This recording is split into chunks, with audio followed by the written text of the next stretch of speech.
HD, você estava em rede nacional e agora está local. Eu sou Vitória Mello e é hora das notícias que mexem com a nossa vida.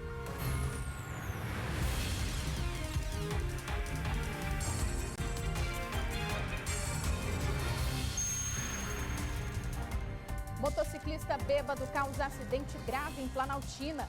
Câmeras de segurança flagraram o momento em que ele atinge um carro que perde o controle e bate de frente com um poste. Já já a gente fala, como está o estado de saúde deste motorista.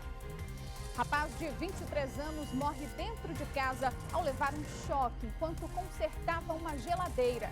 Kátia Gomes.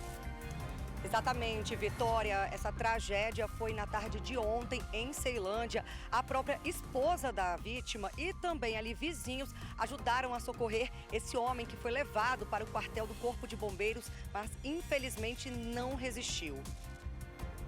Viaduto próximo ao aeroporto de Brasília é liberado pelo DR. Ontem nós mostramos aqui em primeira mão que os bombeiros interditaram o trânsito por risco de desabamento nas contenções laterais. Daqui a pouquinho nós vamos mostrar como está a movimentação por lá. E já são 4 dias de busca pelo turista americano Raul Jimenez. Ele desapareceu na tarde do último sábado, enquanto estava com um grupo de amigos em uma cachoeira na Chapada dos Veadeiros. Hoje, o Corpo de Bombeiros de Goiás deve começar a fazer as buscas em pontos diferentes ali da região. Já já a gente te conta os detalhes. E hoje é quarta-feira, 1º de fevereiro. O nosso jornal já está no ar.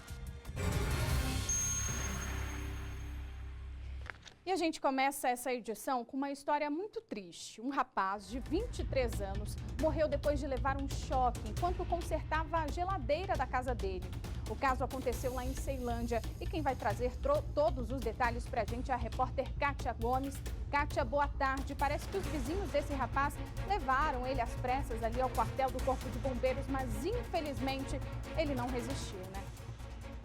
Exatamente, Vitória. Boa tarde para você, boa tarde para todo mundo. O socorro foi rápido. Esse homem de 23 anos, que se chamava Márcio Araújo Marciel, estava em casa fazendo ali uma manutenção na geladeira dele, quando ele acabou sofrendo uma descarga elétrica. Assim que percebeu o que tinha acontecido, a esposa desse homem pediu ajuda ali para vizinhos e eles levaram o Márcio até um quartel do Corpo de Bombeiros que fica ali no setor industrial de Ceilândia. Chegando lá, os militares, 15 militares se empenharam, fizeram ali tentativa de reanimação durante 40, 50 minutos, mas infelizmente o homem teve uma parada cardiorrespiratória. Inclusive uma aeronave, médicos com uma aeronave estavam ali prontos para fazer o socorro e transportar esse homem para o hospital, mas infelizmente ele não resistiu. O SAMU também participou dessa ocorrência, que aconteceu na tarde de ontem, mas infelizmente, como eu disse, ele acabou não resistindo. Estava apenas fazendo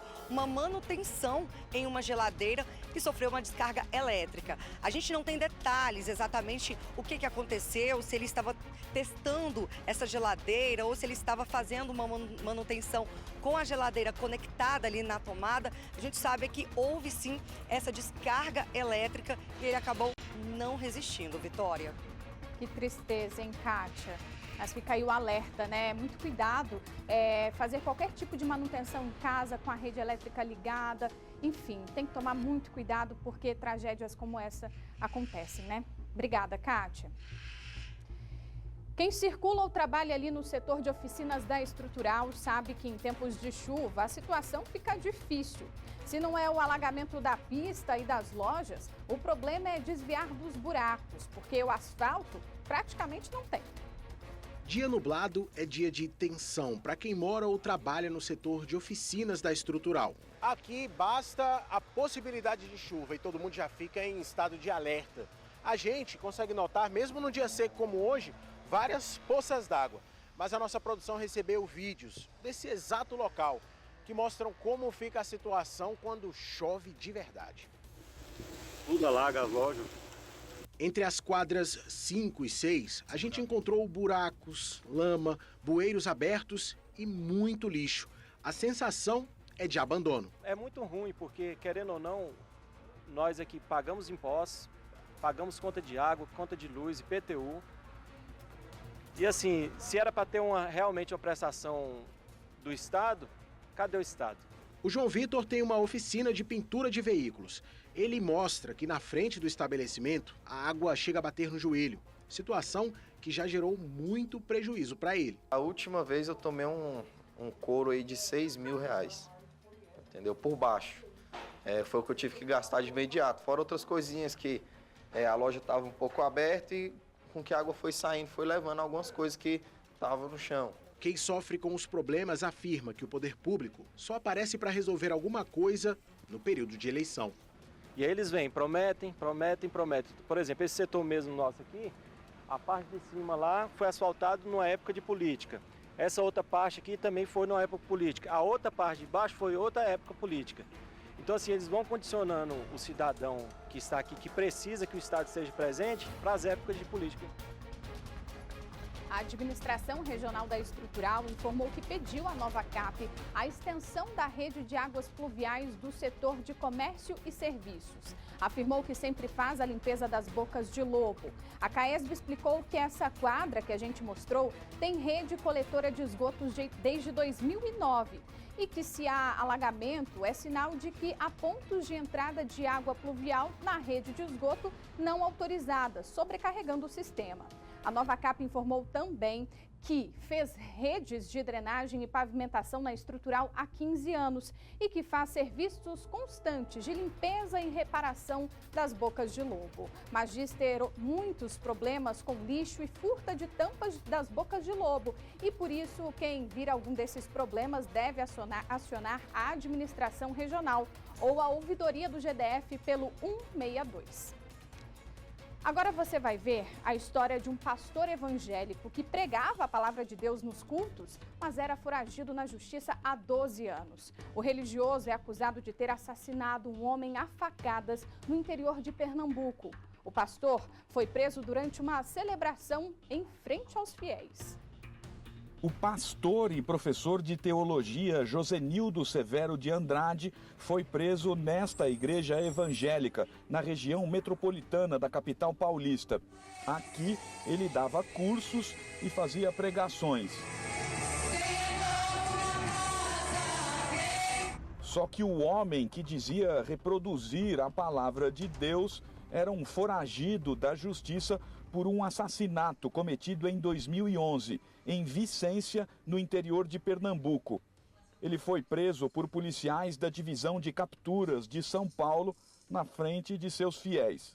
E a equipe, de forma dissimulada, se infiltrou na comunidade, conseguimos descobrir a igreja que ele ministrava esse curso. O pastor estava foragido por ter matado um homem a facadas durante uma discussão. Ele fugiu para São Paulo e ficou escondido por aqui durante 12 anos. Josenildo só foi descoberto porque tirou uma carteira de habilitação no Detran Paulista. Os policiais civis tiveram que se passar por fiéis para conseguir prender o pastor. Ele nem imaginava que falava por mensagem com o delegado. Deus abençoe grandemente. Obrigado pela consideração. É ser bem-vindo e a gente se vê pessoalmente lá. Vai ser um grande prazer. Estarei orando por você, tua família, tá bom? Teu papai, mamãe. Segundo a polícia, quando foi preso, o pastor confessou o crime. Levantou a tese de legítima defesa, mas não teve nenhuma forma de resistência. O pai dele, que também foi acusado porque se envolveu na mesma briga, acabou absolvido. Josenildo será transferido para a prisão em Pernambuco. Teve a apreensão de uma grande quantidade de produtos falsificados na Feira dos Importados. Foi mais de 1 tonelada de produtos apreendidos e mais de 20 bancas passaram por busca e apreensão. Quem vai trazer os detalhes para a gente é a repórter Mônica Vieira. Mônica, que tipo de produto foi apreendido pela Polícia Civil durante essa operação, hein? Boa tarde. Boa tarde, Vitória. Boa tarde a todos que nos acompanham. Vitória, brinquedos, capas de celulares e também roupas falsificadas. Essa operação que aconteceu ontem em um local muito conhecido aqui de Brasília, onde esse comércio da Feira dos Importados é bastante frequentado pelas pessoas por se tratar de um local onde tem de tudo, desde eletrônico, roupas, brinquedos, calçados, instrumentos musicais, tudo se encontra por lá. Então as pessoas vão muito a esse local. E o que aconteceu? A Coordenação de Repressão de Crimes contra o Consumidor cumpriu diversos mandados de busca e apreensão ontem nesse local. Cerca de 20 bancas foram vistoriadas aí, foram alvos aí dessa operação e cerca de 1,5 toneladas de produtos apreendidos, entre eles brinquedos, capas de celulares e também roupas falsificadas. Essa operação contou com 10 equipes aí da delegacia que eles estão tentando aí inibir esses consumidores de praticar a venda desses produtos. Essa é a primeira fase dessa operação denominada Mentira, onde engana as pessoas, por isso esse nome. Eles estão aí, eles pegaram esses produtos, apreenderam esses produtos, levaram para a delegacia. Essa é a primeira fase. Agora, nessa segunda fase, os policiais, os investigadores tentam descobrir de onde, qual a origem desses produtos, de onde eles estão vindo para serem vendidos aqui em Brasília. Vale ressaltar que quem compra esse tipo de produto acaba fomentando esse comércio ilegal. E a compra desse tipo de produto se enquadra em diversos crimes, né? Entre eles aí a pirataria. Então é importante as pessoas não comprarem produtos desse tipo sem saber a origem, né, Vitória? Eu volto com você no estúdio. É isso, Mônica, é isso mesmo que você disse, né? Acaba fomentando e financiando esse tipo de crime. Obrigada pelas informações. E um fisioterapeuta acusado de abusar de uma paciente já tinha sido denunciado antes por outro crime sexual. A publicitária trouxe o caso à tona, ela prestou um depoimento. De cadeira de rodas e ainda se recuperando, a jovem de 28 anos foi até uma delegacia de defesa da mulher para depor. Foi a primeira vez que a vítima falou com os policiais. A publicitária saiu abalada. Eu até agora não tive um momento para processar e nem para digerir tudo o que aconteceu. Tudo que eu quero agora é que ele seja preso. A mulher afirma que os abusos aconteceram neste hospital, onde foi internada para uma cirurgia na coluna. O agressor sexual seria o fisioterapeuta, de 47 anos. O hospital informa que o profissional foi afastado das atividades e abriu uma sindicância interna para investigar os fatos. A ocorrência foi registrada como estupro, o suspeito intimado a depor. Por se tratar de um crime sexual, a investigação corre em segredo de justiça. Mas esta não é a primeira vez que o mesmo fisioterapeuta é acusado por esse tipo de violência. Nossa produção teve acesso a outra denúncia. Em outubro de 2021, um boletim de ocorrência de importunação sexual foi aberto contra o profissional. O documento detalha uma acusação feita por uma grávida de 19 anos. A jovem afirmou que, após se queixar de dores abdominais, teve as partes íntimas tocadas pelo homem. Segundo ele, para que a paciente parasse de sentir dor. Uma funcionária da maternidade em Guarulhos acionou a polícia logo que recebeu a denúncia da jovem. O fisioterapeuta foi ouvido em uma delegacia, negou e acabou liberado. A unidade de saúde afirmou que desligou o profissional e que repudia veementemente o ocorrido. A polícia prendeu 2 pessoas acusadas de tentar assassinar um rapaz de 27 anos. O agressor teria apanhado numa briga de bar e decidiu voltar para lá com o pai e com outros comparsas para espancar a vítima. Uma câmera de vigilância registrou o ataque. Quando aparece na imagem, o homem de camisa escura já está no chão, cercado por outros 5. Sem chance de reagir, é brutalmente espancado. Um dos agressores bate nele com um pedaço de pau, enquanto o outro chuta e pisa na vítima. Na sequência, o homem de camiseta vermelha é ainda mais violento. Com um bastão de madeira, ele desfere 10 golpes. Quando parece que terminou, o 6º integrante do grupo usa uma espécie de tampo de mesa para continuar o ataque. A vítima é Jonas de Jesus. Jonas chega a ficar desacordado e mesmo assim não param as agressões. É uma cena bem violenta e depois o Jonas é socorrido e acaba, por sorte, se recuperando. O caso foi registrado como tentativa de homicídio. Segundo a polícia, Jonas e um amigo estavam em um bar e começaram a reclamar da conta. Um adolescente que passava pela rua tentou defender o garçom e foi agredido. Depois disso, voltou com o pai e 4 colegas atrás dos 2 clientes. Um conseguiu correr, mas Jonas acabou espancado. A polícia prendeu João Evandro de Souza e apreendeu o filho dele, o menor de idade. Ainda faltam 4 para serem presos. As investigações continuam. 7 pessoas morreram num acidente com um ônibus de turismo. Segundo a polícia, o motorista estava fazendo sozinho um trajeto de 8 horas, com apenas uma parada programada e acabou, na verdade, dormindo ao volante. Nas malas, pertences de 54 pessoas. 7 delas não voltaram para casa.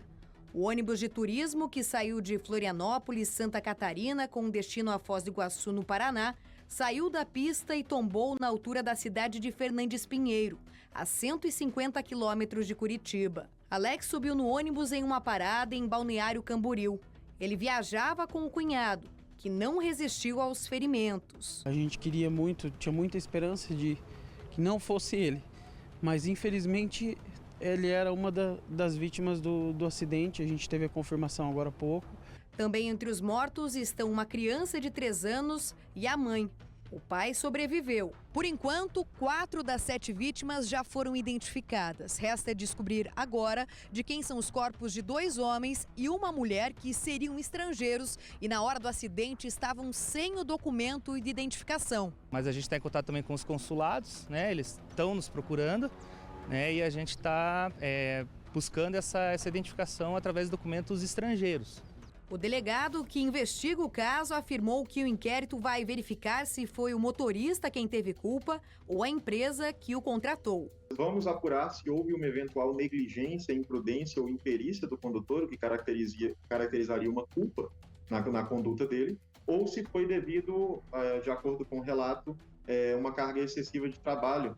Ainda no Paraná, na altura da cidade de Araucária, região metropolitana de Curitiba, outra tragédia. 2 motoristas morreram depois da batida entre 2 caminhões. Um dos veículos invadiu a pista contrária e acertou o outro em cheio. A rodovia ficou interditada nos 2 sentidos por cerca de 7 horas. Em nota, a aviação catarinense lamentou o ocorrido e disse que está prestando assistência aos passageiros e parentes das vítimas. A empresa afirmou que está à disposição das autoridades. E foram enterrados os corpos de 3 dos 4 adolescentes que morreram em um acidente na BR-116, no interior de Minas Gerais. Eles voltavam de um campeonato nacional de futebol de base. O estado de choque ainda não passou. Eu desmaiei, eu só fui acordar quando já estava lá embaixo. Todo mundo gritando lá, gemendo lá. Tava horrível. Perdi amigos, perdi meu treinador, que ele foi bem meu amigo.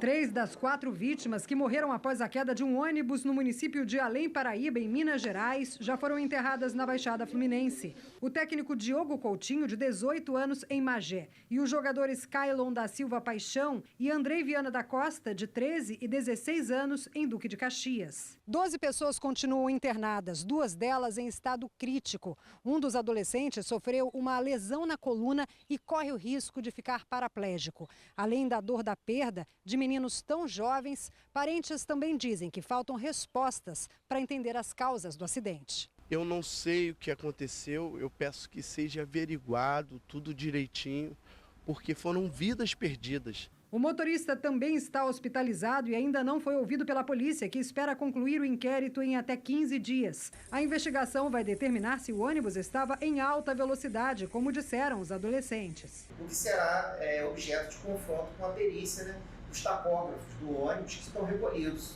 para podermos averiguar se a velocidade estava compatível ou não com a via. A empresa LG Turismo alega que o acidente foi provocado por um outro veículo. Devido à pista estar estreita, né, eles vinham um caminhão em contramão, saiu e jogou na frente dele e, para não bater, desviou e bateu na mureta. A CBF divulgou uma nota de pesar e a Prefeitura de Duque de Caxias decretou 3 dias de luto. O corpo da última vítima, Tiago Ramos Dias, de 15 anos, será enterrado na quarta-feira em Magé.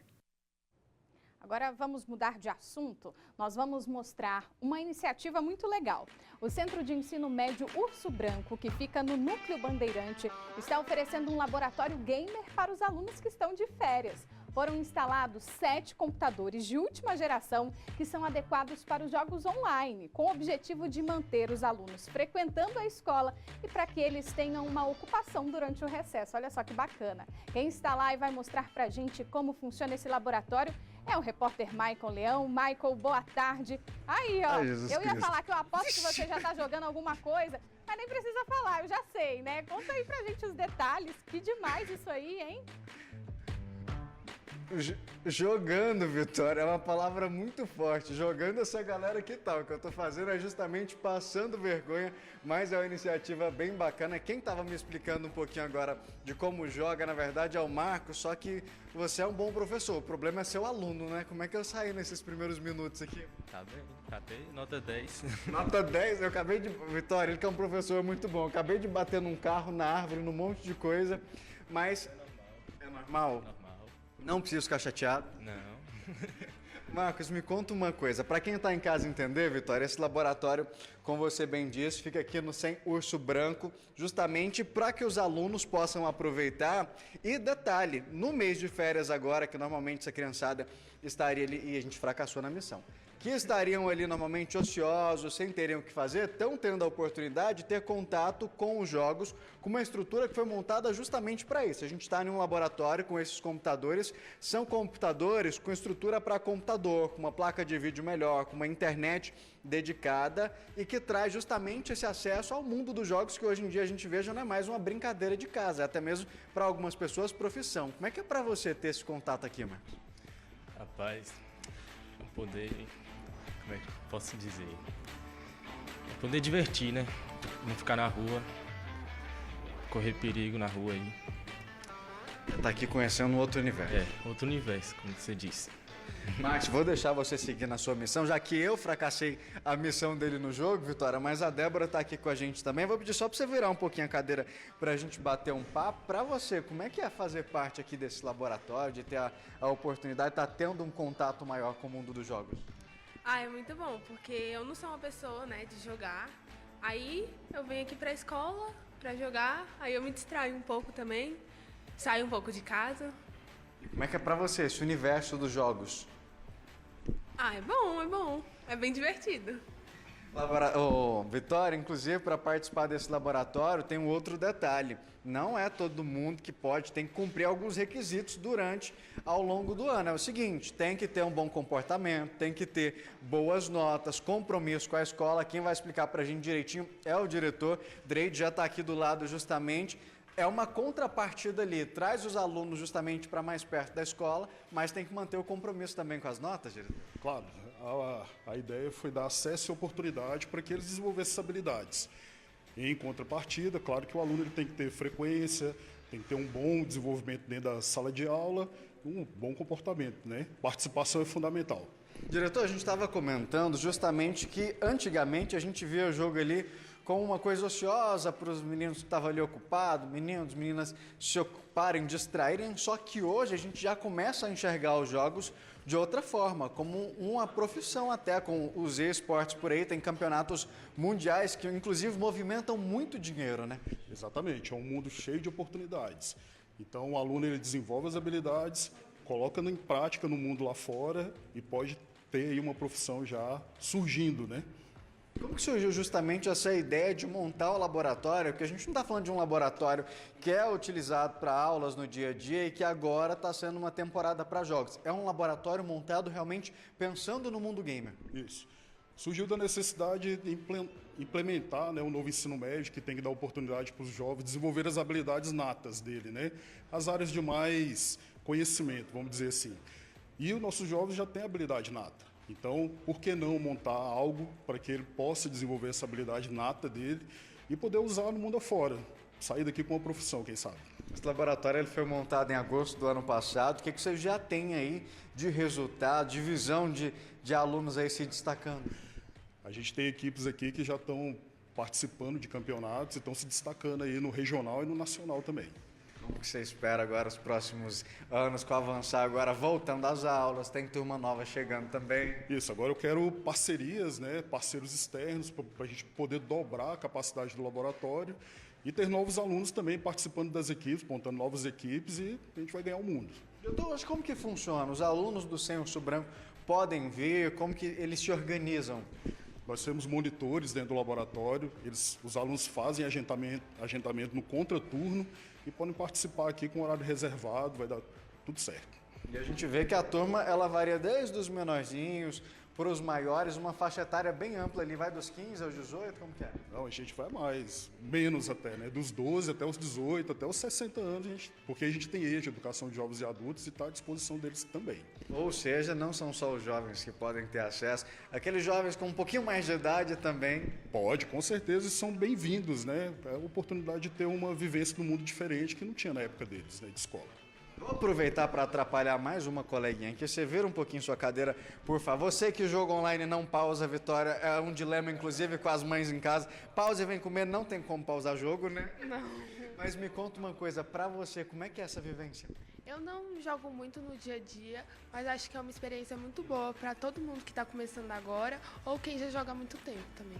Ajuda a motivar nessa questão das notas, no comportamento, a não faltar, porque pesa ali na balança, se eu faltar, vai complicar a minha situação no laboratório. Sim, um pouco.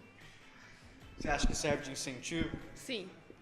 Vou deixar você voltar a jogar, porque senão é outra pessoa, Vitória, que vai perder e me culpar nessa situação. Mas a gente está vendo o laboratório funciona justamente aqui para os alunos. A gente viu, tem crianças, tem adolescentes, jovens. Inclusive, Vitória, fiquei sabendo que você tem uma pergunta para mim?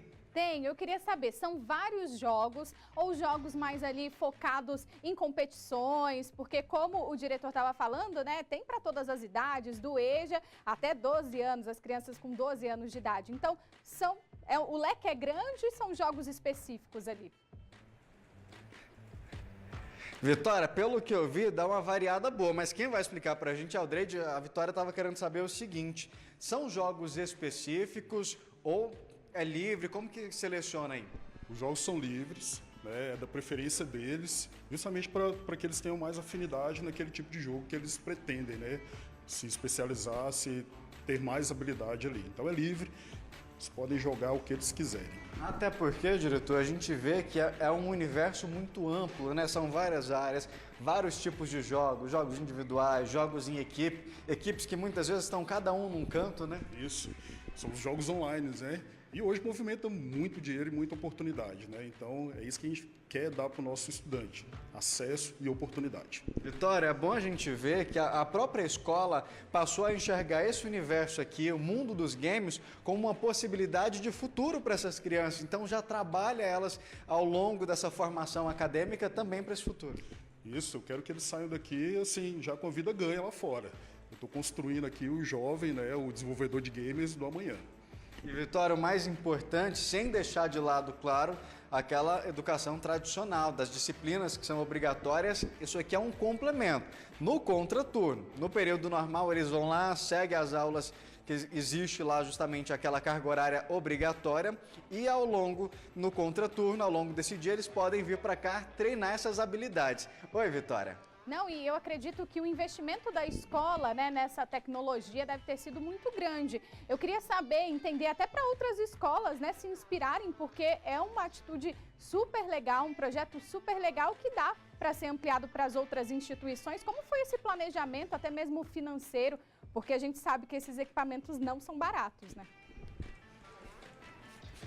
Não são mesmo, viu, Vitória? São computadores caros, é uma estrutura que não é, por exemplo, qualquer computador que aguenta rodar um jogo como esse, precisa de placas de vídeo específicas. Diretor, a Vitória estava querendo saber o seguinte, como que funciona essa questão do investimento, até para incentivar outras escolas, por exemplo, a começarem a enxergar esse lado também. Como que funciona essa parte do valor, que a gente sabe que são máquinas caras, são várias máquinas, um investimento alto, né? Sim. Mas a gente foi atrás de emenda parlamentar e a gente encontrou, né, parlamentares dispostos a tocar esse projeto à frente e foi concretizado com a montagem do laboratório. E hoje já está aí, o sucesso caindo no gosto dos alunos. Buscando mais parceria, vamos ampliar. Já o objetivo já é colocar computador do outro lado? Com certeza, eu quero Nesse ano ainda 14 máquinas, tem 7, eu quero 14 agora. A forma que a escola encontrou não só de mostrar esse universo, de trazer os alunos para mais próximo da própria comunidade, que a gente vê no período de férias os alunos aqui ainda, mas também de fazer com que eles se dediquem também ao estudo tradicional, ali a base curricular obrigatória. Claro, isso daí, como você disse, é obrigatório. Então eles têm que ter o compromisso dentro de sala de aula e usufruir de desenvolver essa habilidade no contraturno da escola. Vitória, é igual o diretor falou, habilidade mesmo, porque olha como ele não está tão habilidoso assim como eu achei que estava melhor do que eu. Mas tem que treinar, tem que dar certo. Todo mundo viu que você fez igual, eu preocupa não, amiga. É isso, Vitória. Ai, que iniciativa bacana, Michael, né? Trazer os alunos que estão de férias, né? A rede pública volta na semana que vem, dia 13, se eu não me engano, as aulas. Então, eles estão dentro da escola, estão fazendo ali uma atividade, estão fazendo o que eles gostam de fazer. Muitos aí querem até mesmo hoje em dia seguir uma profissão de gamer, programador de game. Então, é muito bacana e a gente espera, né, que essa instituição sirva de exemplo para outras escolas. Que bacana. Muito obrigada, Michael, pelas informações. Deixa o pessoal jogar aí. Agradeço também ao diretor por falar aqui com a gente. Obrigada. Bom, pessoal, hoje é o 4º dia de buscas que os bombeiros realizam na Chapada dos Veadeiros, ali na região da Chapada, para encontrar o turista Raul Jimenez, que desapareceu em uma cachoeira na tarde do último sábado. A repórter Mônica Vieira tem acompanhado esse caso e vai trazer mais informações para a gente. Mônica, boa tarde mais uma vez. Hoje os bombeiros devem levar as buscas para outros pontos que ainda não foram explorados da região, né? Isso mesmo, Vitória. Boa tarde mais uma vez para você e para todos que nos acompanham. Ontem, o Corpo de Bombeiros, eles conseguiram andar ali em uma área de cerca de 9 quilômetros. Mas hoje, com o auxílio aí do Corpo de Bombeiros daqui do Distrito Federal, provavelmente eles devem ampliar essa área, porque foi solicitada a ajuda e o reforço do Corpo de Bombeiros daqui de Brasília. Estavam nas buscas o Corpo de Bombeiros de Formosa e de Planaltina, em Goiás. Agora, com essa ajuda, mais 23 militares daqui do Distrito Federal, 3 cães, 5 viaturas e uma embarcação deve compor aí a equipe para poder ampliar as buscas a Raul Jimenez, de 30 anos, esse turista americano que está desaparecido desde o último sábado.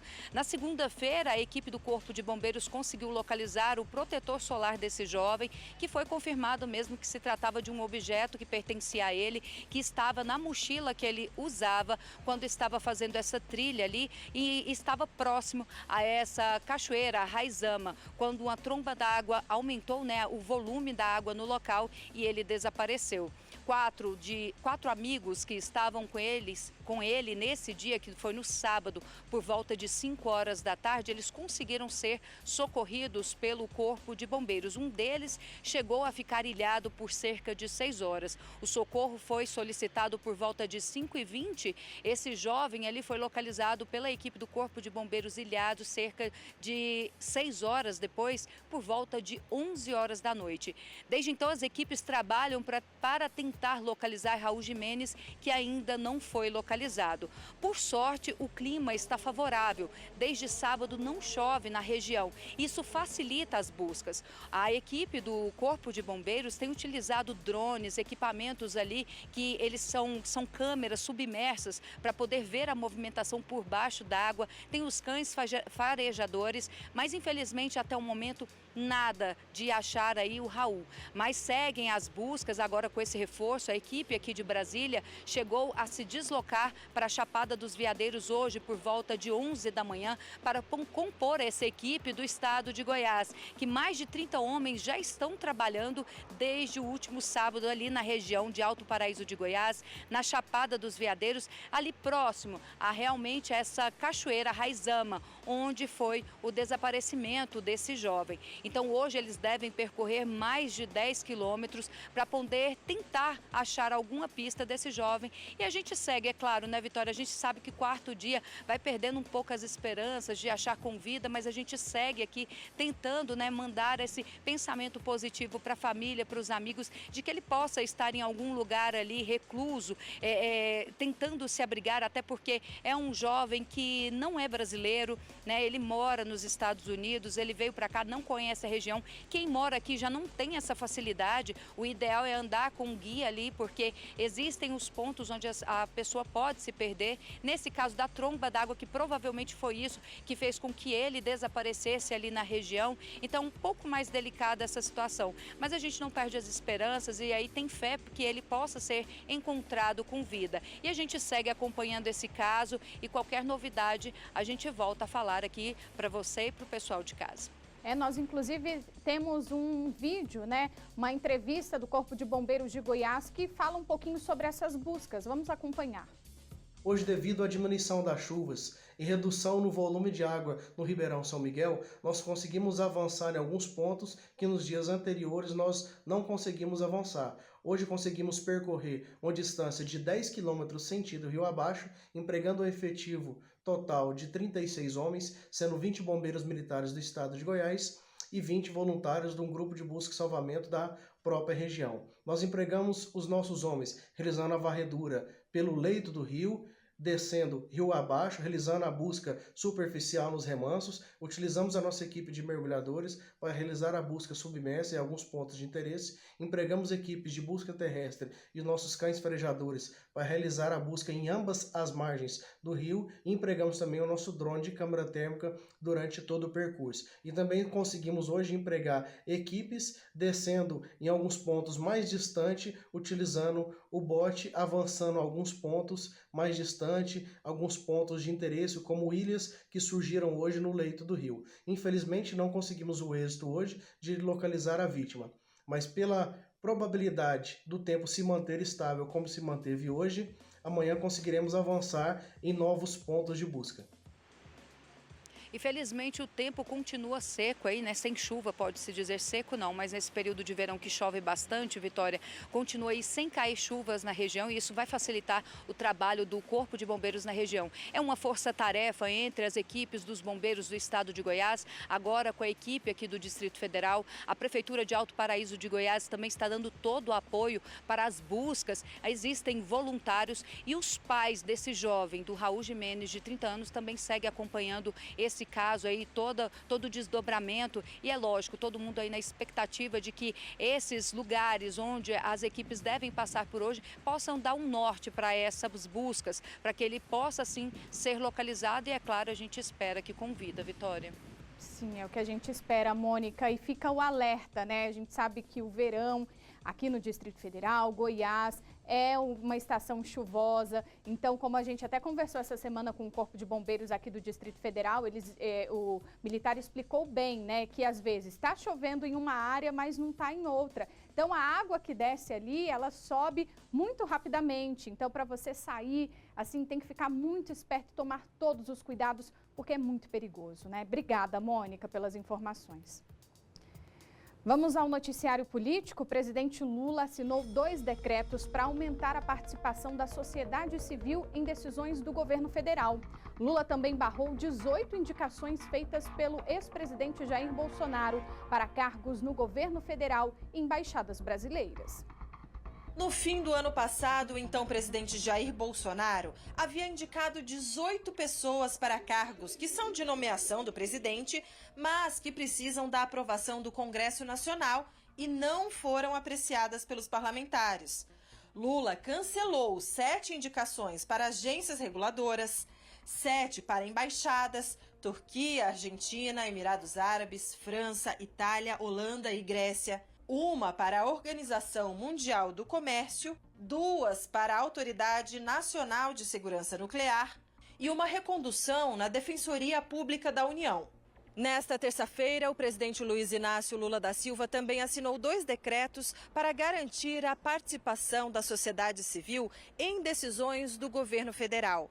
Um deles cria um Conselho Popular integrado por 68 entidades que representam a população, como, por exemplo, o movimento negro, de mulheres e de agricultores. Eu quero que vocês saibam que nós estamos participando e esse conselho vai servir para ajudar a gente a reconstruir ou construir uma coisa nova. Uma participação popular efetiva, em que vocês sejam tratados em igualdade de condições, que vocês possam dizer sim, da mesma forma que vocês podem dizer não. E vocês têm que ser respeitados quando dizem sim e têm que ser respeitados quando dizem não. O outro determina que todos os 37 ministérios devem ter uma assessoria para dialogar com a sociedade civil. Na prática, significa que a população terá mais espaço nas decisões das políticas públicas adotadas pelo governo federal. O responsável por coordenar essa integração será o ministro da Secretaria-Geral da Presidência, Márcio Macedo. Precisamos discutir as políticas públicas de inclusão, de distribuição de renda e diminuição da desigualdade no curso da implementação. O presidente Lula disse esperar até discordâncias para que as políticas possam ser aperfeiçoadas. Vocês vão ter que lutar muito, vão ter que cobrar muito. Muitas vezes vão xingar o Márcio, muitas vezes vão falar mal do Lula, não tem problema. Eu estou acostumado ao seguinte, eu respeito tanto o aplauso quanto a vaia, porque tudo que sai, mesmo que palavrão, da boca do povo com razão, nós temos que respeitar. E o programa para reduzir o número de famílias endividadas será apresentado na semana que vem ao presidente Lula. A afirmação é do ministro da Fazenda, Fernando Haddad, que participou de um encontro com representantes do setor financeiro, promovido pela FEBRABAN, a Federação Brasileira de Bancos. A reunião a portas fechadas teve a participação do ministro da Agricultura, Carlos Fávaro, da ministra do Planejamento, Simone Tebet, do ministro da Fazenda, Fernando Haddad, da ministra da Gestão, Esther Dweck, e do presidente do BNDES, Banco Nacional de Desenvolvimento Econômico e Social, Aloísio Mercadante. O tema do encontro foi a conjuntura econômica e ações para o crescimento do país. Na saída, Haddad voltou a afirmar que a reforma tributária é prioridade. A agenda é a mesma em todo canto, né? A reforma tributária que já podia ter sido votada e não foi, e pode ser votada, o Congresso está maduro. Há nas duas casas um ambiente muito favorável e isso tem um impacto muito forte no crescimento econômico. Vai melhorar a vida das empresas, vai melhorar a vida da indústria, vai dar mais transparência para o sistema tributário. O ministro Fernando Haddad falou também que na semana que vem vai entregar ao presidente Lula detalhes do programa Desenrola, voltado à renegociação de dívidas. Segundo ele, o lançamento está previsto para fevereiro. A ideia é possibilitar o retorno de milhões de brasileiros ao mercado de consumo e o acesso a crédito. Vai ser semana que vem apresentada para o presidente Lula, deve ser lançada em fevereiro.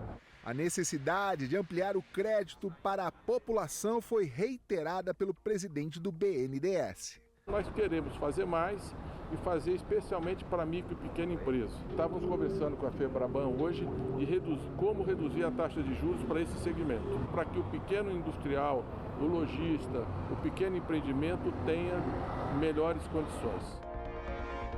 A Força Aérea publicou as regras de quem estará autorizado a sobrevoar a área da reserva Yanomami. A partir de hoje, a FAB poderá abater aviões que descumprirem o decreto que ampliou os poderes de atuação das Forças Armadas na região devastada pelo garimpo ilegal. A Força Aérea Brasileira deve estabelecer qual a altitude, os modelos de aeronaves permitidos e qual parte do espaço aéreo da região amazônica ficará restrita. Após a notificação das regras, os militares da FAB poderão abater os aviões.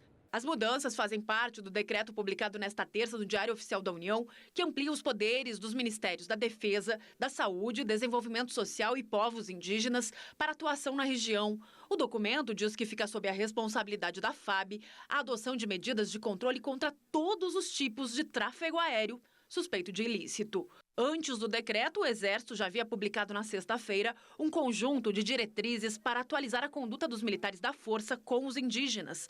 A portaria destaca a importância de que todos os militares, especialmente aqueles que terão contato direto com as comunidades, conheçam seus hábitos e tradições, de forma a tornar proveitosa e harmônica a convivência. O Ministério da Defesa confirmou que o ministro José Múcio Monteiro e os comandantes do Exército, da Marinha e da Aeronáutica devem visitar a comunidade Yanomami nos próximos dias.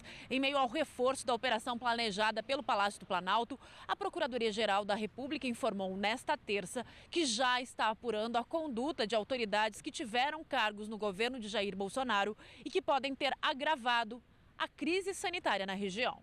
Em decisão divulgada na segunda-feira, o ministro do Supremo, Luiz Roberto Barroso, também pediu a apuração da prática de genocídio e de crimes ambientais em diversas comunidades indígenas. E mais de 1/3 da Amazônia é alvo da degradação provocada pelo homem, segundo um estudo coordenado pela Universidade de Campinas e publicado na revista Science. O estudo contou com a participação de 35 pesquisadores de instituições nacionais e internacionais. O fogo em áreas isoladas e o corte pontual de algumas espécies de árvores para a venda da madeira são exemplos de degradação, um tipo de destruição florestal menos perceptível, mas não menos preocupante que o desmatamento, quando uma grande área florestal é impactada pela ação do homem. O estudo publicado na revista americana Science mostra que a degradação já atinge 38% da Amazônia e tem graves reflexos socioeconômicos, como diz a coautora do levantamento e diretora do Instituto de Pesquisa Ambiental da Amazônia. Então a preocupação com a degradação é que a floresta vai perdendo essa capacidade, né, de resistência e de manutenção dos serviços, sem contar a própria biodiversidade, né, local, aspectos culturais também, modo de vida. Para frear esse processo, a pesquisa sugere eliminar o uso do fogo na agropecuária e o combate à exploração predatória de madeira. Mas a seca que já atinge a Amazônia também é um exemplo de degradação e tem como causa a mudança climática. Os pesquisadores alertam que os fatores que causam a degradação devem ser as principais fontes de emissão de carbono na atmosfera do país em 2050, mesmo que o desmatamento seja extinto. Eles pedem uma nova estratégia para enfrentar o problema. O Brasil, como se estabelecer nesse monitoramento da degradação, em reverter esse processo, mas também fazer com que setores e governos, inclusive na dimensão internacional, possam também ser pautados no papel que tange colaborar com a redução, né, da emissão de gases de efeito estufa e o aquecimento global. E um jovem de 23 anos foi preso no Gama. Ele é suspeito de ter aplicado um golpe usando boletos. Ele teve acesso aos dados de uma empresa de São Paulo para emitir falsas cobranças aos clientes. Sobre esse assunto, nós vamos falar ao vivo agora com a repórter Kátia Gomes, que tem mais detalhes desse caso. Kátia, é sempre bom a gente se certificar mesmo, né? Que o boleto que a gente está pagando é realmente verdadeiro, porque de golpe estamos cheios por aí, né? Exatamente, Vitória, é sempre bom realmente a gente se certificar, ter certeza se o boleto é falso ou não. Uma dica muito importante é ligar na empresa e confirmar se realmente enviou aquele boleto com aquela cobrança. Mas nesse caso em específico, esse homem que foi preso, ele teria participado ali, né, de uma falsificação. Como que ele agiu? Ele invadiu o e-mail de uma empresa e encaminhou 3 boletos para uma outra empresa, e essa empresa, ela costuma fazer pagamentos de boletos todos os dias, né? Então, ela no primeiro momento ali não desconfiou, porque já é uma rotina da empresa receber vários boletos. Aí ela fez esse pagamento e só depois desconfiou que tinha caído em um golpe. Bom, para dar mais detalhes de todo esse caso, eu vou conversar agora com o delegado Dário Freitas, que está aqui ao meu lado. Delegado, a empresa ela percebeu só depois que aqueles 3 boletos que ela tinha recebido eram falsos, né? Como que foi? Sim, primeiramente, boa tarde, Kátia, boa tarde, Vitória, boa tarde a todos. Sim, exatamente. Ela recebeu esse e-mail, inclusive, de uma retificação de boletos originais que haviam sido encaminhados. E aí esse boleto fazia-se um encaminhamento, o pagamento para uma pessoa que seria residente aqui do Distrito Federal. É importante lembrar que esse golpe do falso boleto, ele ocorre em outras modalidades, e nesse caso a empresa ela já tinha sim o hábito de pagar os boletos, mas pessoas físicas, pessoas comuns que estejam pagando o boleto no dia a dia, é sempre importante verificar a origem, qual o e-mail que ela está recebendo aquele boleto, verificar o banco que está sendo enviado. Por vezes ela está encaminhando, ela faz o pagamento para determinado banco, mas naquele boleto, e foi como aconteceu nesse caso, seria um banco diferente do que seria o habitual.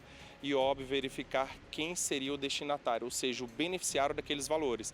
E aí, nesse caso, aconteceu de um beneficiário ser uma pessoa física daqui do Distrito Federal, que inclusive foi o alvo dessa busca e apreensão que ocorreu na data de ontem aqui na região administrativa do Gama. Aí, delegado, quando essa empresa percebeu que tinha feito ali o pagamento desses falsos boletos, ela, claro, acabou sendo cobrada, né? Nessa situação, precisa pagar novamente? Sim, aí a empresa irá verificar se houve, de quem foi a culpa ali daquele pagamento daquele boleto ali, mas aí é uma questão que acontece ali no âmbito de contratual entre as empresas, mas em regra, a depender do caso, é possível que a empresa pagadora desse boleto, ela fique no prejuízo, no caso de ser verificado de que ela tinha condições de verificar que esse boleto é falso. Então, por isso é importante ter essa atenção inicial. Nesse caso, ocorreu tudo muito rápido, o encaminhamento desse e-mail, o pagamento desse boleto e a não possibilidade de verificação inicial ali para um homem médio ali, que seria um boleto falso. Então, nesse caso, é provável que a empresa que foi vítima dessa invasão de dispositivo, que seria vítima desse crime. Então, por isso, essa empresa, ela peticionou durante essas investigações junto à Polícia Civil do Estado de São Paulo, que instaurou o procedimento específico, que seria um inquérito policial, para a investigação desse caso. Verificaram, então, a possibilidade dessa invasão de dispositivo informático, que é um crime, com a pena de 1 a 4 anos inicialmente. Se houver prejuízo, ela pode ser aumentada ainda em até 2/3. Há a possibilidade ainda, ao final das investigações, da possibilidade do estelionato na modalidade eletrônica. Esse crime também tem uma pena que vai até 8 anos de reclusão, então já vai somando a conduta desses sujeitos. E no caso de verificar se houve uma associação, não foi só um único indivíduo que invadiu esse e-mail, gerou esse boleto e recebeu esse pagamento. No caso de verificar que tenha pelo menos 3 pessoas associadas, é possível também que ela responda por associação criminosa. Polícia Civil de São Paulo, então, verificando que o indivíduo residia aqui no Distrito Federal, ela entrou em contato aqui com a Polícia Civil do Distrito Federal, e até é importante ressaltar essa parceria que as polícias civis estão tendo de realização de operações em conjunto. Encaminhou, então, já essa decisão para que a gente pudesse adentrar nesse endereço e fomos lá na data de ontem realizar esse cumprimento desse mandado de busca e apreensão, com vistas a apreender, então, celular, dispositivos informáticos e outros elementos que podem ser utilizados como prova para indiciamento e futuramente processamento desse indivíduo junto à Justiça. Agora, delegado, a participação desse homem que foi preso ontem, ele recebeu o valor de R$157 mil na conta dele. Isso não quer dizer que ele é a pessoa responsável por ter mandado os e-mails, né? Então, a parte dele ali, né, se for considerada assim uma organização criminosa, foi a parte de receber o dinheiro na conta dele.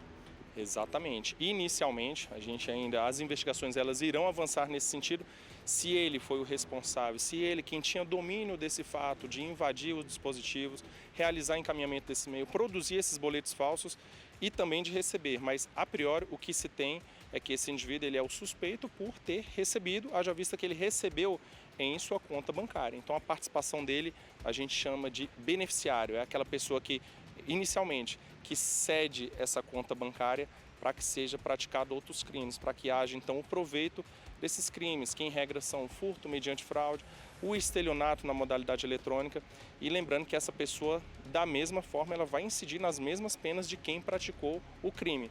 Então a gente sempre gosta de deixar o recado para as pessoas que tomem cuidado ao emprestar suas contas bancárias.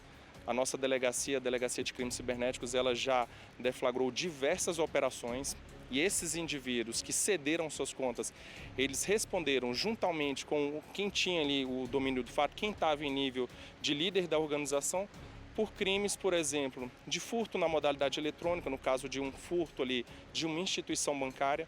É um crime que tem a pena de 4 a 8 anos de reclusão por cada crime. Então, se a pessoa praticou 10 furtos na modalidade eletrônica, ela pode responder na pena mínima, que é 4 anos, já inicialmente a 40 anos de reclusão. A lavagem de capitais, então a pessoa, em regra, recebe esse valor e ela tenta, então, inserir de modo lícito no mercado, ela vai responder por um crime também e tem uma pena alta também, é de 3 a 10 anos de reclusão e sem considerar, contando também ao final, o crime de associação criminosa de 1 a 3 anos ou, no caso de penas maiores de 4 anos, o crime de organização criminosa, que vai de 3 até 8 anos de reclusão. Então, a gente já viu em operações nossas pessoas que cederam suas contas bancárias, emprestou a conta com senha, ia ao banco juntamente com os indivíduos para poder realizar essa lavagem, normalmente convidada até pela internet, ali, olha, trabalhe sem sair de casa. Ela emprestava a conta bancária dela e ia com esses indivíduos sacar esses valores. Essas pessoas, eu já vi pessoas que, por ter cedido a conta bancária, ter penas mínimas ali de 50 anos de reclusão. E delegado, nessa operação ontem, né, quando vocês foram cumprir, lá vocês encontraram, né, alguns objetos que acabaram que fizeram que esse homem fosse preso ali em flagrante. O que foi? Sim, inicialmente seria apenas o cumprimento desse mandado de busca nessa residência ali na região administrativa do Gama, mas lá, durante o cumprimento da busca, a gente encontrou inicialmente porções esverdeadas ali que possivelmente é maconha, então ele vai responder então por uso de porte de droga para uso próprio, e a gente encontrou também aquela substância, uma substância abortiva que é proibida, conhecida vulgarmente como Citotec, e ele também vai responder por esse crime. E aí lembrando que esse crime de você ter em depósito para vender esses produtos medicinais ou terapêuticos de procedência ignorada, como foi esse caso, ele tem uma pena mínima para esse crime de 10 anos e ela pode chegar até 15 anos de reclusão caso haja condenação. Em relação ao Citotec e também em relação a essa operação, ele chegou a confessar? O que ele disse? Sim, são duas situações. A questão inicialmente ali da busca, que seria em São Paulo, ele informou que haveria perdido o seu cartão. Ele, óbvio, o termo de declaração dele ali, que ele prestou ali, que a gente vai fazer um encaminhamento junto à Justiça do Estado de São Paulo, é o meio de defesa dele. Ele justificou que havia perdido o cartão, sem justificar sobre senhas e outras questões que poderiam dificultar esse recebimento. Ele negou então essa participação. Como a gente vai encaminhar esse procedimento para a Polícia Civil de São Paulo, eles irão verificar então se realmente procede, se houve dolo ou culpa nesse recebimento. Quanto a outra questão, sim, ele confessou, ele informou de fato que tinha adquirido esse medicamento abortivo Citotec, então por isso a gente fez o indiciamento e a prisão em flagrante desse indivíduo. Ele já tinha passagens? Não, ele não tinha passagens. Ele é um indivíduo de 23 anos, se denominava empresário, até porque ele tinha empresas no ramo alimentício, atualmente não está trabalhando formalmente, mas sem passagens policiais aqui no Distrito Federal. Agora vai responder, né, por ter cometido todos esses crimes. Exatamente, já inicialmente pela ter em depósito esse medicamento que é abortivo. A gente até lembra de outras operações que a nossa delegacia fez com o intuito de reprimir esse crime. A gente já fez uma operação chamada Sexto Dia, que a gente deu até o nome dessa operação, porque em conversas os indivíduos falavam que até em 6 dias já conseguia ter expulso ali aquela vida intrauterina. Esse indivíduo foi preso no município de Salvador, na capital do estado da Bahia. Ele foi recambiado aqui em Brasília e confessou, uma operação grande. A gente deixa esse alerta para as pessoas que você ter esse medicamento com o intuito de vender, você vai responder, você vai ter problemas com a polícia e vai ter problemas com a justiça. Acho que é até importante alertar também quem compra. Inclusive eu conheço uma pessoa que utilizou o Citotec e acabou falecendo. Então é grave e é um grande risco, né? Tanto para quem vende, claro, por ser preso, quanto para a pessoa também que compra e acaba colocando a própria vida em risco. Exatamente. Lembrando que a mulher que pratica aborto em si mesma, ela responde por um crime. A pessoa que ajuda essa pessoa com ou sem o consentimento também vai responder por algum crime. E a gente tem informações das autoridades sanitárias, da Anvisa, sobretudo, do risco desse medicamento, que ele é controlado de uso hospitalar. Então, importante para as pessoas terem cuidado, não adquirirem, tentarem vender, porque com certeza terão problemas e, óbvio, esse risco para a própria saúde. Tá certo, então, delegado, muito obrigado pelas informações. Eu acho que esclareceu bem, né, todas as nossas dúvidas. E é isso, Vitória. Então, eu volto com você no estúdio.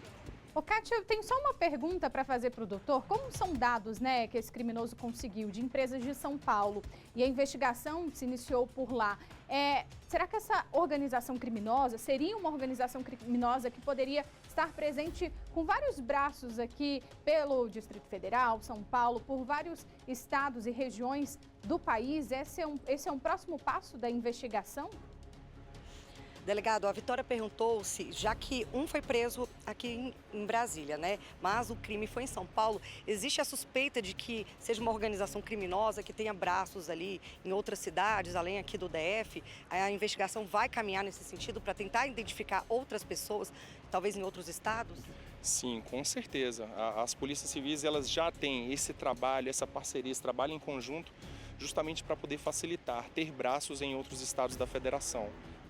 Os crimes cometidos pela internet, a gente tem mostrado claramente que a internet não é terra sem lei. Então esse indivíduo que recebeu aqui em Brasília, ele vai ter problemas já com a Polícia Civil do Estado de São Paulo. Quem possivelmente tiver recebido posteriormente com o intuito de lavar esses valores, também vai ter problemas com a Justiça. Quem tiver realizado a invasão também, então é possível sim que se trate de uma associação ou até mesmo uma organização criminosa com o intuito de invadir dispositivos e realizar esses crimes que a gente tem citado aqui. E por ser pela internet, essa organização pode estar em vários locais, né, do Brasil.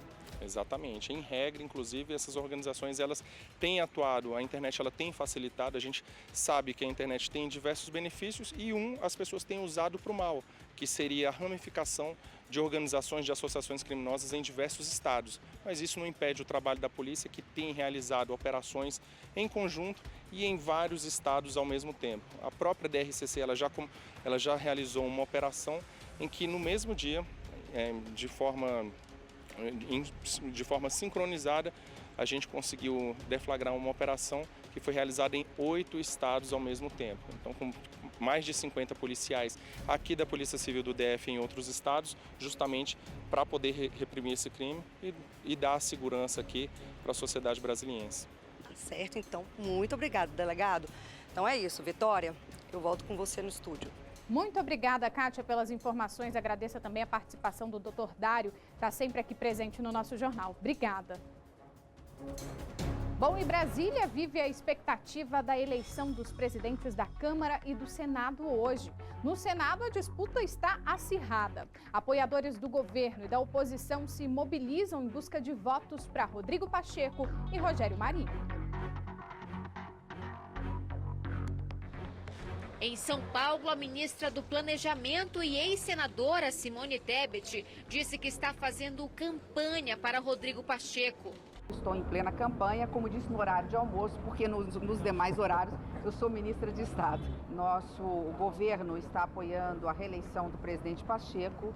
Entendemos que é fundamental para o fortalecimento da democracia. 8 de janeiro não foi uma data qualquer. À tarde, Tebet participou de uma reunião para a contagem de votos para Pacheco e pouco depois, integrantes do MDB, partido dela no Senado, organizaram um ato em apoio à reeleição dele. A continuidade de um trabalho no Senado produtivo, eficaz, que atenda às respostas que a sociedade brasileira precisa, mas de maneira muito especial uma unidade do MDB com o PSD e outros tantos partidos que já se manifestaram favoráveis à nossa recondução na defesa da democracia brasileira.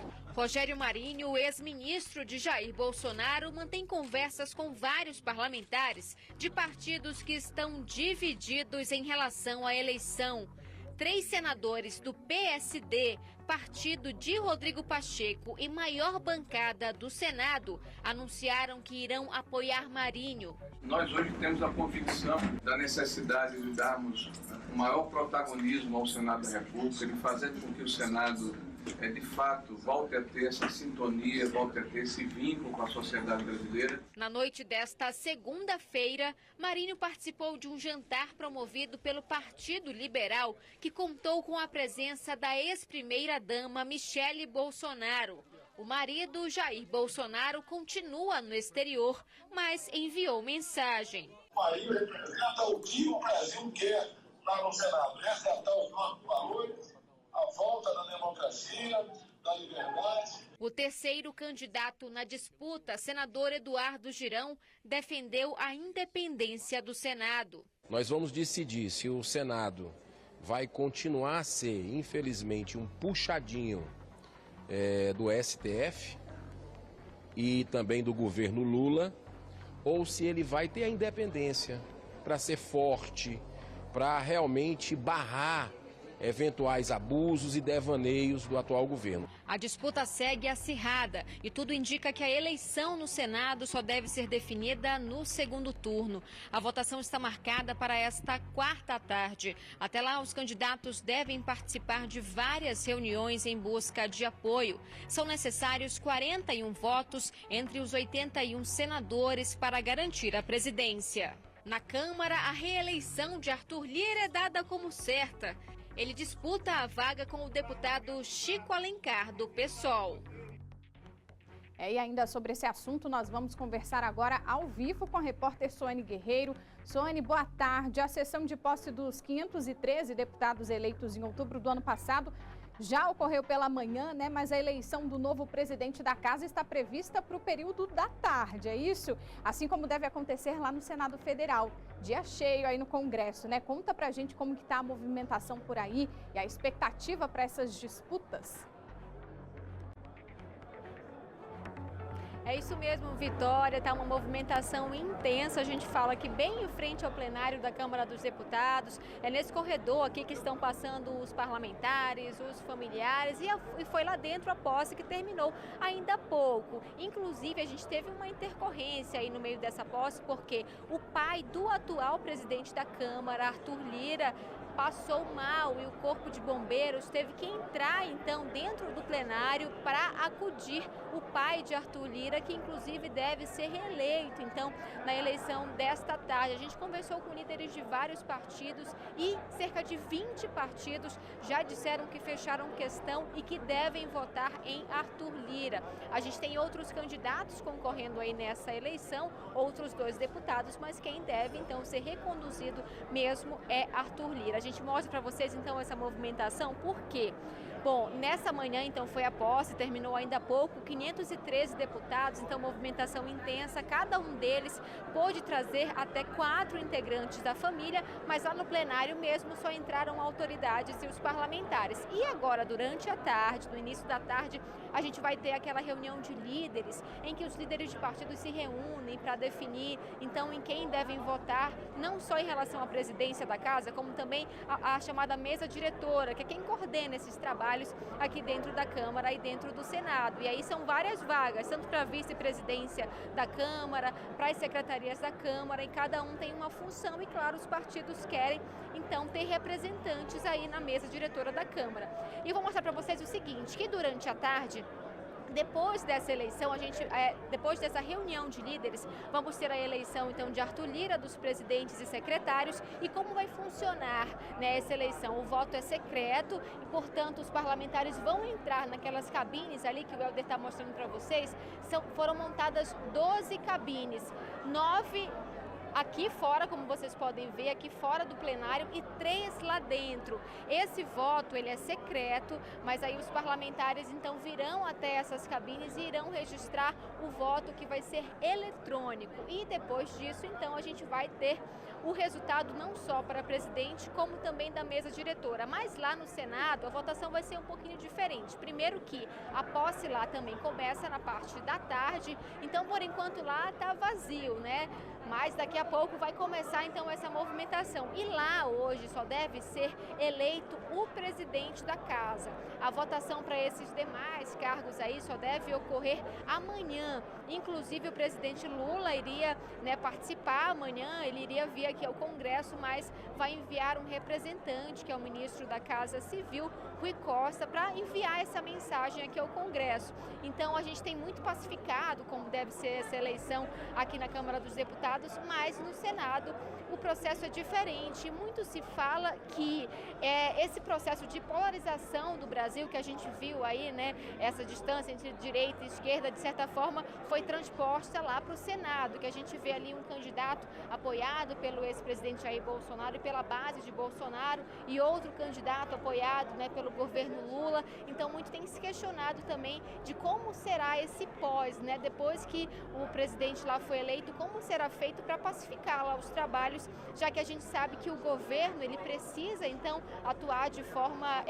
independente, mas também conversando aqui com a Câmara e com o Senado para que as propostas possam ser aprovadas. E, inclusive, uma das primeiras propostas que devem ser colocadas em pauta aqui no Congresso, Câmara e Senado é justamente a medida provisória que liberou aí recursos para o Bolsa Família. A gente lembra que uma MP, uma medida provisória, ela é decretada, ela é autorizada então pelo governo federal, ela é editada pelo governo federal, ela tem validade imediata, como já vem ocorrendo o pagamento do Bolsa Família, e a partir de março dos 150, né, para crianças de até 6 anos. Só que depois o Congresso precisa votar essa medida provisória, ou seja, ele precisa ratificar essa decisão do governo. Então, o que se espera é que essa MP seja discutida assim que os trabalhos forem retomados, né? A primeira sessão está prevista para ocorrer amanhã à tarde. Assim que esses trabalhos sejam retomados, uma das prioridades aqui do Congresso vai ser justamente discutir essa medida que autorizou, então, o gasto extra do governo federal para o pagamento do Bolsa Família. E por isso que é importante, né, esse diálogo sempre aí, tanto do presidente, né, da República, como também com os presidentes aqui da Câmara e do Senado. É isso, Vicky, a gente volta com você. Obrigada, Sônia. Dia cheio por aí, então bom trabalho, viu? Obrigada pelas informações, pela participação aqui no jornal. Bom, e por causa das posses, né, na Câmara e dos Deputados e também no Senado, a esplanada dos ministérios está fechada. E essa interdição causou um nó no trânsito. Quem trabalha na região ou precisou passar pelo local hoje teve que ter paciência. Olha só o congestionamento por volta das 10 horas da manhã. Então, quem puder, é bom pegar um caminho ali alternativo, porque ainda não há previsão para a liberação dos pontos de bloqueio. Complicado, né? Bom, e ontem nós mostramos aqui no nosso jornal em primeira mão que o viaduto que dá acesso ao aeroporto precisou ser interditado por risco de desabamento das paredes de contenção que ficam nas laterais. As equipes do GDF passaram um dia no local para tentar resolver esse problema. Vamos ver na reportagem. Muitos motoristas que vinham de regiões como Gama, Santa Maria e Parkway foram pegos de surpresa com a interdição da via que passa por baixo do viaduto da Estrada Parque Aeroporto. O Corpo de Bombeiros acionou a Defesa Civil e o DER depois que percebeu que uma das paredes de contenção estava rachada e ameaçava cair. O risco maior ainda, a preocupação maior é se iniciasse uma chuva aqui no local, porque ia ter o peso da chuva, poderia ter o deslizamento de terra, consequentemente vinha atingir algum veículo aí se cedesse essa parede de contenção. Técnicos da Defesa Civil estão avaliando a situação do local, mas descartam danos à estrutura do viaduto. A ponte em si ela está íntegra, né? Os problemas constatados eles foram somente nessa parede de concreto entre o encontro da ponte com o talude, e com isso a gente fez o isolamento da área, mas a ponte em si ela está totalmente íntegra, não apresenta nenhum tipo de problema. O laudo com as causas das rachaduras e o rompimento da parede ainda deve demorar a sair, mas a chuva forte dos últimos dias pode ter contribuído para o abalo na estrutura. Dias atrás, o barranco se transformou em uma cachoeira. Enquanto a parede não for removida e substituída, o trânsito na parte de baixo deve ficar bloqueado. O impacto para os motoristas na prática não deve ser muito. A orientação é que eles façam justamente esse trajeto. Ao invés de acessarem o viaduto, vão seguir direto até o balão do aeroporto e lá contornar sentido Eixão. Um desvio que já é feito pelos veículos com altura superior a 4,5 metros. E ainda falando sobre esse assunto, nós vamos acionar agora o repórter Michael Leão, que vai falar pra gente se esse problema já foi resolvido. Michael, boa tarde mais uma vez. O viaduto já foi, então, totalmente liberado? Oi, Vitória, boa tarde novamente para você, para todo mundo ligado no SBT Brasília. Foi sim, houve um trabalho aí ao longo de toda a madrugada para fazer a remoção daquela parte da parede que nós mostramos ontem e também da terra que estava ali, mas agora pela manhã houve uma nova interdição momentânea justamente para fazer essa sinalização viária que a gente vê ali, justamente pintar as faixas e a recolocação da grama, mas não vai ser necessário ficar bloqueado ao longo de todos os dias. Inclusive o presidente do DR já está aqui ao nosso lado para explicar. Presidente que, por sinal, Vitória, passou a madrugada aqui até perto de 4 horas da manhã acompanhando esse trabalho ali de remoção não só da parede, como parte da terra ali, justamente para garantir a segurança dos motoristas que passassem por aqui. Boa tarde, presidente. Boa tarde, Marco. Boa tarde, Vitória. É um prazer estar com vocês aqui. A gente detectou essa questão juntamente com a Defesa Civil depois dessas chuvas que ocorreram na semana passada, chuvas realmente fortes que danificaram esse talude aqui que já foi mostrado, que é essa barreira de terra que tem logo após o viaduto. Quero deixar bem claro que não existe nenhum dano na estrutura do viaduto. O viaduto está intacto, não tem problema nenhum nele. O problema foi uma trinca que aconteceu nesse talude de terra, que ontem a gente decidiu aproveitar já a proposta de fechamento por meio da Defesa Civil e já botamos todas as nossas equipes aqui que passaram a noite, como foi dito, Maicon. Saímos daqui 4 horas da manhã e às 5 horas da manhã a gente pôde liberar essa pista totalmente para que o fluxo da manhã das pessoas, a gente sabe que tem volta às aulas, que as pessoas precisavam vir e a gente liberou. O que está acontecendo agora aqui, Maicon? Estamos fazendo... Para o pessoal lá, o Rogério Silva está mostrando o fluxo aqui atrás, mas, presidente, aqui o pessoal segue trabalhando. Exatamente. O que acontece? A gente faz agora o batom, que é o retoque final, que é a sinalização da via. A gente aproveitou para já sinalizar, como o Dentinho mostrou aqui agora, e a gente está plantando a grama nesse talude que a gente reconformou e a gente está plantando agora essa grama para poder finalizar. O que vai restar além disso? Aquela parede que a gente chama de ala, né, do viaduto, que faz o apoio dessa terra, a gente está agora projetando lá com as equipes técnicas se a gente refaz uma nova parede, se a gente faz um cimento projetado no talude ou até um gabião, que é uma estrutura de pedras que a gente faz para dar sustentação ali na cabeça do viaduto. Então, é aquele que normalmente a gente vê a tela com várias pedras seguras ali? Exatamente isso, é uma gaiola de metálica com pedras dentro. Aquilo é uma estrutura de contenção que a gente chama e a gente está justamente com a equipe técnica lá desenhando para ver a melhor situação aqui. Importante frisar, isso foi devido a gente se antecipar. Então foi verificado, a gente sabia que depois dessas chuvas poderia ter causado alguma questão, então as equipes vieram a campo fazer limpeza de sistemas de drenagem, fazer limpeza inclusive da pista, porque com aquelas chuvas vocês mostraram, inclusive, muita terra desceu para a pista. Isso é normal, gente, em qualquer lugar do país, em qualquer lugar do mundo. O que é importante é a gente estar preparado para poder se antecipar a maiores tragédias, a maiores situações. E graças a Deus é o que foi feito. O Departamento de Estradas vem fazendo isso em todas as nossas obras de arte ao longo das nossas rodovias, para a gente poder se antecipar a problemas maiores. Presidente, o Rogério Silva está mostrando para a gente o tráfego de veículos ali, inclusive, se o Dentinho continuar passando aqui pela gente, inclusive seguindo ali rumo ao balão, a gente percebe que mesmo nesse horário agora, no horário de pico, o trânsito começa a ficar um pouquinho mais pesado por conta da rotatória ali, que as pessoas precisam dar preferência para quem vem. No fim do dia isso não deve acontecer, porque essa parte já vai estar liberada. Com certeza, só lembrando, são fechamentos momentâneos aqui.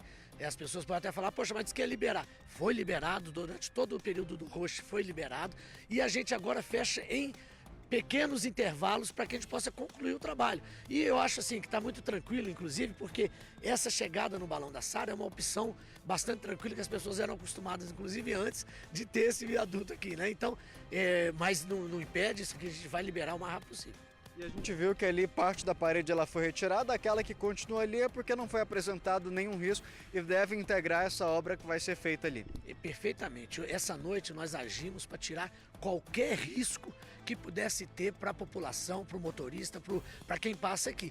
Isso foi feito, não apresenta nenhum risco hoje. O que a gente faz agora são os acabamentos, são essa questão da ala que a gente vai recompor e estamos vendo como, mas que não apresenta mais nenhum risco. Então a população pode ficar tranquila que o viaduto não tem risco de queda, esse viaduto, igual foi falado aí, tá? A estrutura dele está intacta, sem maiores problemas. Presidente, obrigado pela participação. Vitória, como o presidente disse, o viaduto em si segue funcionando plenamente, tanto que aquela naquela parte ali de cima onde os carros estão trafegando sentido ao balão, em momento algum ela chegou a ser interrompida. O que fez realmente o tráfego bloqueado foi aqui embaixo, para quem vai pegar esse acesso aqui para cortar o balão, já se antecipar, chegando lá no sentido Eixão Sul, plano piloto, e que hoje à tarde já vai voltar a funcionar. A gente ontem orientava o motorista a já procurar outra rota, outra opção na volta para casa, então hoje ele já vai poder usar, quem já tem o costume, utilizar o caminho tradicional, fechado agora momentaneamente para essas obras ali realmente da sinalização viária,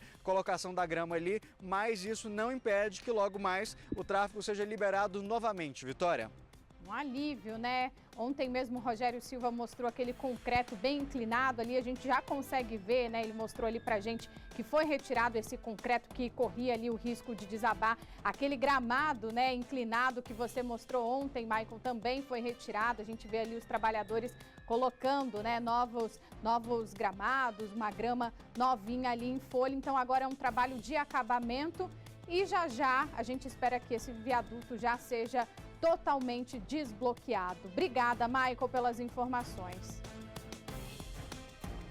Agora, voltando a falar sobre política, o Supremo Tribunal Federal retomou os trabalhos nesta quarta-feira. A solenidade de abertura do ano judiciário contou com a presença do presidente Lula, que inclusive discursou durante a sessão. Quem acompanhou e conta os detalhes pra gente é a repórter Paola Cuenca. Paola, boa tarde. Essa cerimônia também marca a reconstrução do plenário, né, depredado nos ataques do dia 8 de janeiro. Boa tarde. Boa tarde, Vitória. Boa tarde a todos que estão nos acompanhando. É isso mesmo. Marca, inclusive, essa abertura do plenário do Supremo Tribunal Federal após aqueles episódios de destruição, as imagens que a gente mostrou tanto do plenário, onde acontecem os julgamentos completamente destruído, e agora ele está totalmente reformado. A maior parte, inclusive, foi um trabalho feito de restauração dos móveis, de todas as peças que estavam ali dentro, inclusive também a limpeza, é claro, de todo o espaço.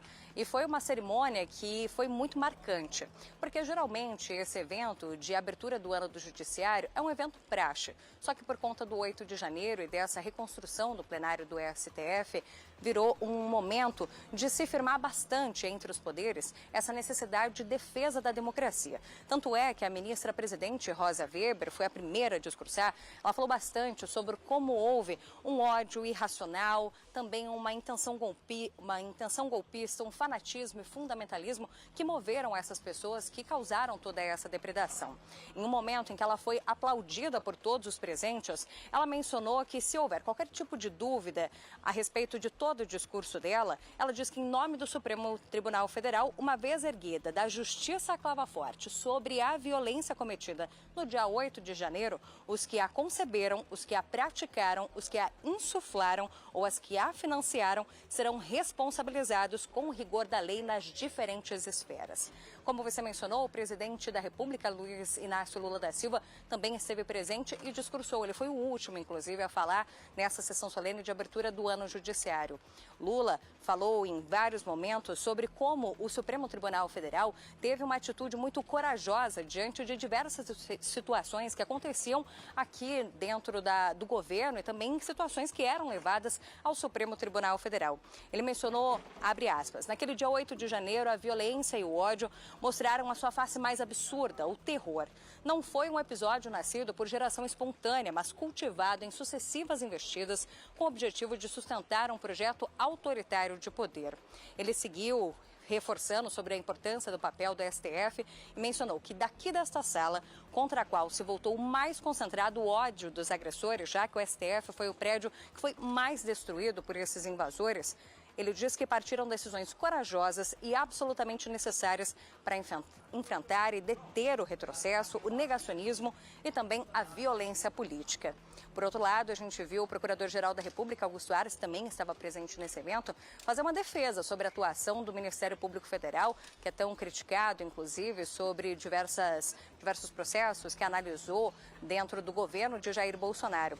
O PGR, Augusto Aras, mencionou que nesse ano de 2020 e 2021, o Ministério Público Federal atuou de forma discreta e silenciosa para conter essas manifestações antidemocráticas, inclusive até pediu o apoio dos ministros para reforçar como houve a atuação do Ministério Público Federal, da Procuradoria-Geral da República. Um evento muito importante, muito emocionante. A ministra Rosa Weber chegou a se emocionar no final, agradecendo a presença de todos os convidados, os amigos da democracia, como ela chamou esses convidados desse evento. E é claro que a gente segue acompanhando os trabalhos do STF, porque agora à tarde tem a primeira sessão de julgamento de 2023. E daqui a pouquinho a gente também pode entrar de novo para mostrar como está, inclusive, o plenário do STF completamente reformado, porque foi liberado para que a gente possa entrar e mostrar como é que ficou todo esse trabalho de restauração. Ótimo, Paola. Então, daqui a pouquinho a gente te aciona novamente aqui no Jornal. Obrigada, viu, pelas informações. Bom, agora voltando ao noticiário local, olha só essa história. Um motociclista bêbado acabou causando um acidente grave em um cruzamento lá em Planaltina. As imagens são impressionantes. Dá para perceber que ele passa direto pelo cruzamento sem parar para olhar se estava vindo algum carro ou não. Ele acaba batendo na lateral de um veículo que perde o controle e bate de frente com um poste. Olha só isso, gente. Quem vai falar sobre esse assunto com a gente é a repórter Kátia Gomes. Kátia, boa tarde mais uma vez. Você sabe qual o estado de saúde desse motorista, do motorista do veículo?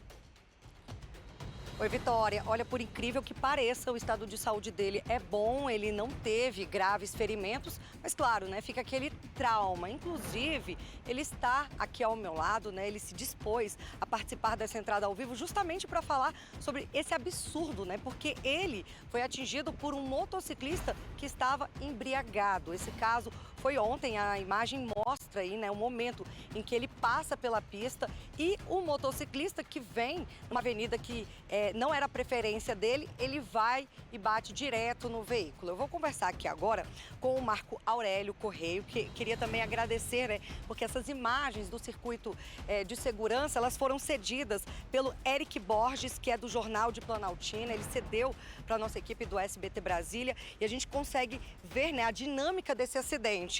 Marco, na hora ali que você percebeu que o motociclista estava vindo ali em alta velocidade, sendo que a preferência era sua, na hora ali você percebeu que seria atingido?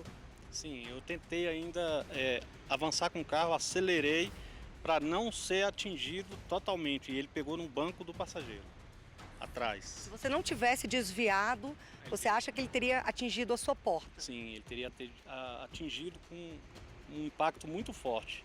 E para isso eu saí, quando eu saí, bati no poste.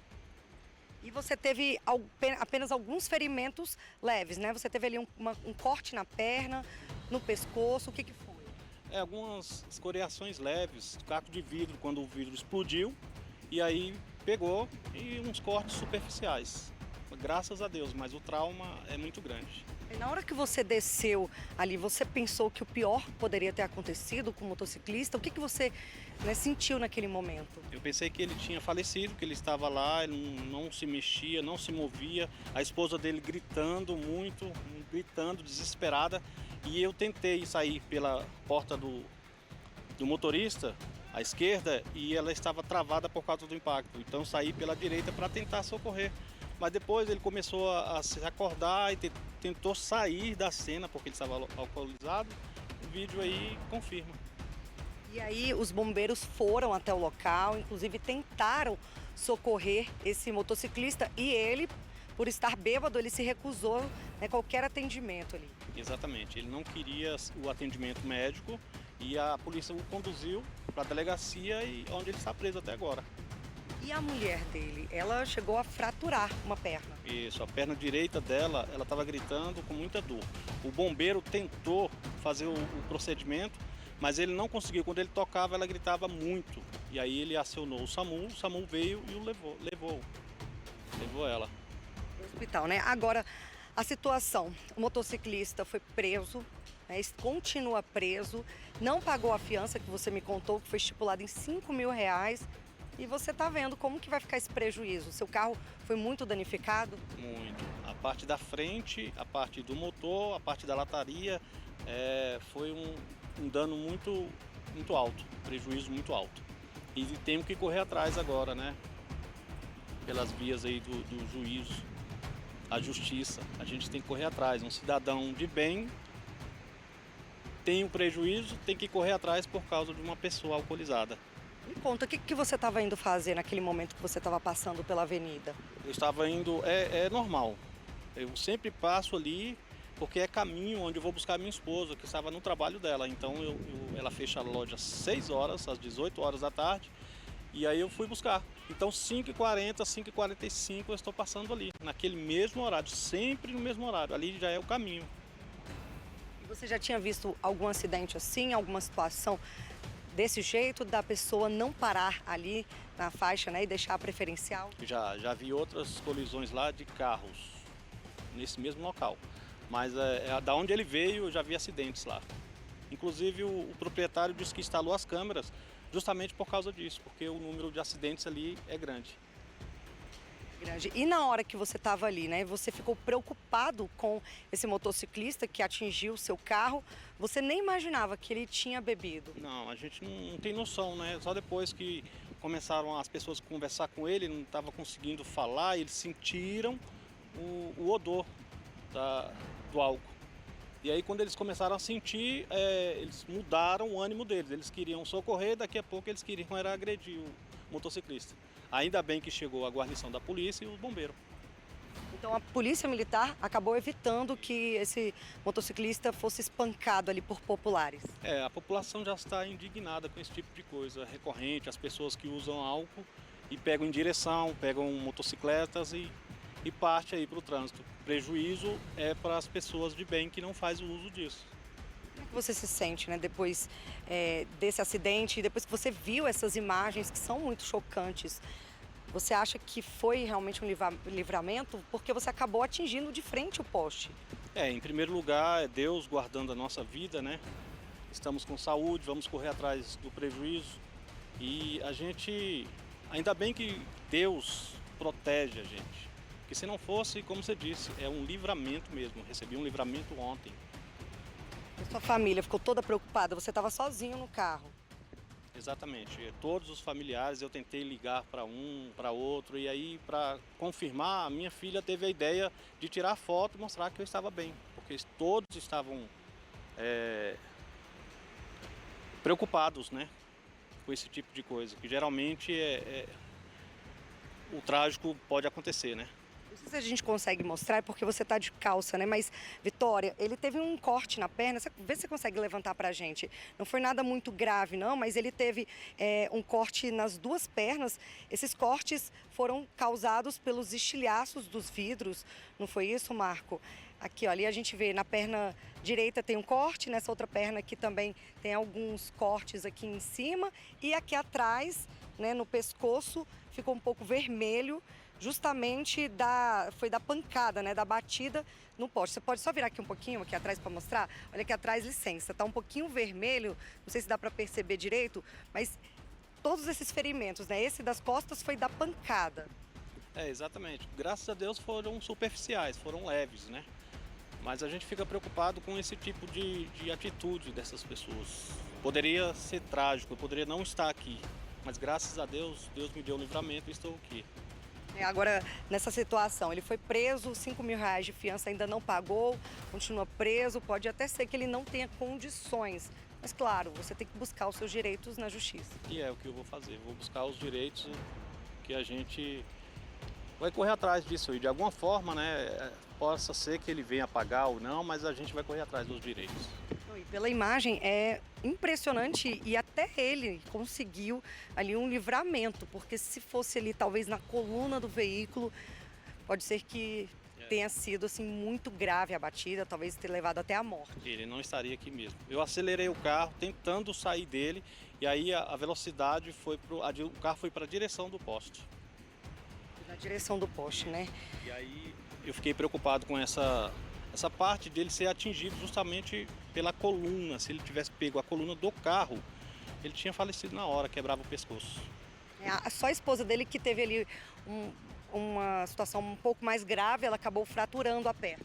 Sim, ela gritava desesperada, depois ela não conseguia mover a perna dela. E aí depois ela estava gritando pela dor na perna. Ela temia primeiro pela vida do esposo, depois ela gritou e ela não conseguia mais mover a perna. E aí o SAMU levou para o hospital, se eu não me engano, regional de Sobradinho. Você nem precisou ser socorrido, né? Mesmo com seu abalo ali emocional. Graças a Deus, eu saí do carro praticamente ileso, são umas escoriações só, leves. Tentando entender ainda o que tinha acontecido, o medo, né, do pior. A gente nunca espera que isso vai acontecer com a gente, né? A gente vê os noticiários, a gente acompanha as notícias, mas ser participante disso não é nada agradável. Mas que bom que você está aqui, né? Tá bem para contar essa história. Agora fica o alerta, né? Dirigir com mais calma, parar em cruzamento, principalmente não dirigir depois de beber. Exatamente. Inclusive, como é caminho, eu sempre olho. Inclusive, eu tentei o máximo, mas não consegui porque ele vinha em alta velocidade. O vídeo aí confirma. Tá certo, então. Muito obrigado pelas informações, Marco Aurélio. Vitória, pois é, olha, um livramento aí dos dois lados, né? O motorista, ele conseguiu sair ileso, o motociclista também teve sorte nesse caso. Mas, como eu disse, fica o alerta para evitar, né, de evitar ali ultrapassar o cruzamento sem olhar para os dois lados e, principalmente, né, não dirigir embriagado. Que bom que esse motorista está bem, está aí, né, do seu lado para contar essa história, que infelizmente é uma história que poderia ter terminado numa tragédia, mas é impressionante que o motociclista também não teve nenhum ferimento grave, inclusive estava com a esposa, não só colocou a própria vida em risco, mas também da esposa que estava na garupa. Então, olha só essa imagem, os dois terem saído dali com vida, tanto o motociclista e a esposa. Olha só, é impressionante. E foi um livramento mesmo para os três, mas agora esse motociclista precisa pagar, né? Pagar literalmente essa fiança de R$5.000 ou continuar atrás das grades. Quem sabe só assim ele aprenda a não dirigir depois de fazer o uso de bebida alcoólica. Que perigo, Kátia. Mas muito obrigada pelas informações. Agradeça a vítima aí pela presença. Bom, e de forma ágil e quase imperceptível, os drones são ferramentas que oferecem imagens privilegiadas em tempo real e, por isso, ajudam muito o trabalho das polícias aqui do DF. É o que a gente vai ver agora na reportagem de Mônica Vieira. Pequenos, mas precisos. As imagens em 3D captadas pelos drones são de alta qualidade. A visualização das câmeras chegam até 8 quilômetros de distância, o que seria impossível a olho nu. As imagens são repassadas para a central de monitoramento. Hoje a equipe conta com 7 drones para as demandas específicas da polícia da capital. E ainda este mês, 15 militares serão treinados para compor a equipe, hoje com 6 policiais. Eu tenho vários operadores aqui que são habilitados e eles são mandados em campo, né, com um drone. Ele tem televisões, eu posso acoplar em televisões e passar essa imagem real que os operadores captam na hora para o comando ou para a tropa que necessita dessa ajuda. O objetivo não é desfilar tecnologia ou retirar algum tipo de trabalho aéreo feito pelos helicópteros da corporação, por exemplo.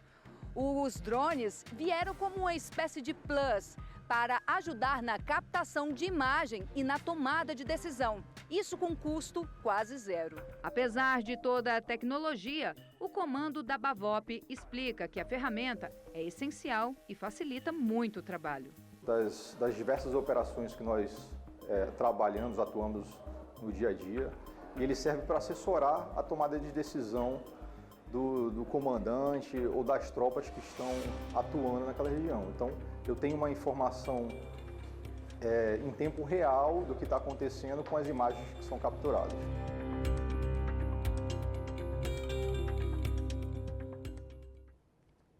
E se você gostou do que viu nessa reportagem, não pode perder uma ainda mais completa sobre o Bavop, o Batalhão de Aviação Operacional da PM aqui do DF. É quase um filme de ação mostrando com muitos detalhes o trabalho desses policiais super especializados. Essa reportagem mais completa nós vamos mostrar aqui na sexta-feira, então não perca. Ao noticiário, 50 prestadores de serviço foram demitidos das lojas Americanas nos estados de São Paulo, Rio de Janeiro e Porto Alegre. Enquanto isso, fornecedores buscam soluções para receber o pagamento das dívidas. No tabuleiro de xadrez que é a briga por uma fatia da Americanas, o jogo está apenas começando. Como fornecedores e acionistas foram pegos de surpresa com o pedido de recuperação judicial, a estratégia agora é ajudar a companhia a sair do buraco. E com um princípio básico: negociar sem priorizar um determinado grupo de credores. Os credores hoje, eles praticamente são os maiores interessados na recuperação da empresa. Então, você bater na empresa, você está batendo em você mesmo. O problema é que, segundo analistas de mercado, a dívida da companhia pode ser de até 10 bilhões de reais a mais do que os 41 bilhões anunciados. Isso porque alguns débitos não entraram no plano de recuperação judicial. Há, por exemplo, despesas trabalhistas, indenizações e recolhimentos previdenciários. A dívida pode engrossar ainda mais com demissões. Na análise dos especialistas, o que a companhia precisa agora é de credibilidade, algo que ela perdeu por suspeita de maquiar os balanços. O mercado está em compasso de espera por uma possível injeção de recursos, principalmente por parte dos 3 acionistas majoritários. Mas isso ainda é incerto. Antes, é preciso mostrar que há luz no fim do túnel.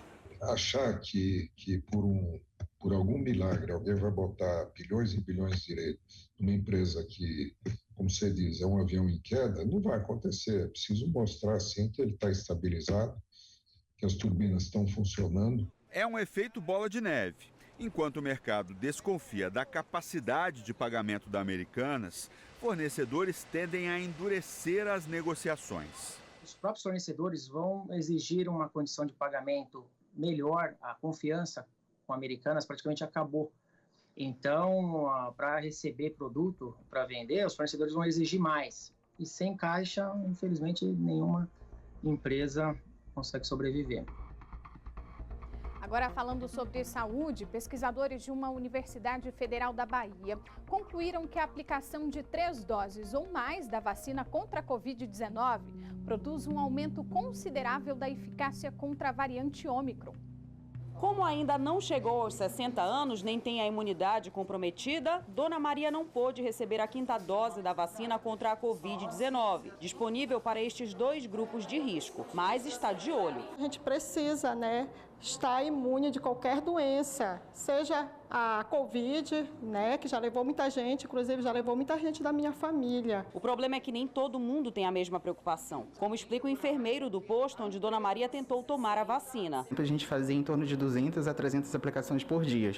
Hoje em dia a gente tem feito basicamente de 40 a 60 vacinações ao dia. Notícias falsas fizeram seu Renato tomar só agora a 1ª dose. Por causa do medo. A gente vê muita gente falando que morreu por causa da vacina, Uma pesquisa coordenada pela Universidade Federal do Oeste da Bahia e publicada no Journal of Medical Virology comprovou a eficácia do reforço. Os pesquisadores verificaram que os anticorpos encontrados nas amostras dos vacinados com as 3 doses eram capazes de neutralizar, ou seja, barrar a multiplicação tanto do vírus original como da variante Ômicron, o que não acontecia com não vacinados e nem com quem havia recebido 1 ou 2 doses. Os cientistas analisaram exames de 286 voluntários no interior da Bahia durante um surto da Ômicron no início do ano passado. A orientação às vésperas das aglomerações do Carnaval é completar o esquema vacinal. As mutações acontecem no nosso organismo quando eles estão se multiplicando no nosso corpo. Então, as vacinas são essenciais para controlar, de fato, a Covid-19 e a gente possa ter um fim da pandemia. O segredo é a vacina. Agora um recado importante: passageiros do transporte público que utilizam Vale Transporte ou cartão mobilidade vão ter de ficar de olho na validade dos créditos. É que a partir de hoje os usuários vão ter 1 ano para utilizar o saldo disponível. Depois desse tempo, os créditos do sistema de bilhetagem automática vão perder a validade. E o que acontece com esses créditos? Eles voltam para o GDF e vão ser aplicados para manter o equilíbrio econômico e financeiro do sistema de transporte público coletivo.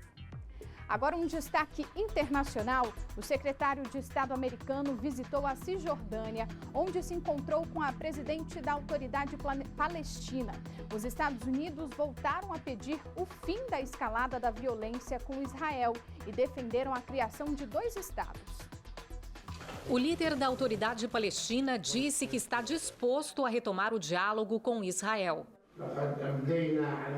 Sempre demonstramos comprometimento com as leis internacionais e estamos prontos para, com a ajuda dos Estados Unidos, conversar com o lado oposto, disse Mahmoud Abbas. Mais cedo, o secretário de Estado americano também tinha se encontrado com Benjamin Netanyahu. Há 2 dias, o primeiro-ministro israelense prometeu uma resposta forte e precisa aos ataques de foguetes vindos de Gaza a mando do Hamas. Netanyahu tem o apoio de um parlamento considerado de maioria de extrema-direita, que é contra a criação de um Estado palestino. Em discurso à imprensa, depois dos encontros, Antony Blinken defendeu a existência de 2 estados, um para o povo israelense e outro para o povo palestino. Os Estados Unidos vão continuar se opondo a qualquer ação que dificulte este objetivo, disse o americano, criticando a construção de assentamentos ilegais na Cisjordânia e o desrespeito a locais considerados sagrados em Jerusalém. Em Nova York, manifestantes que pedem o fim da ocupação israelense e a independência dos territórios palestinos caminharam em protesto com a participação de alguns judeus. Em outra parte da cidade, judeus ortodoxos demonstraram apoio ao governo de Israel.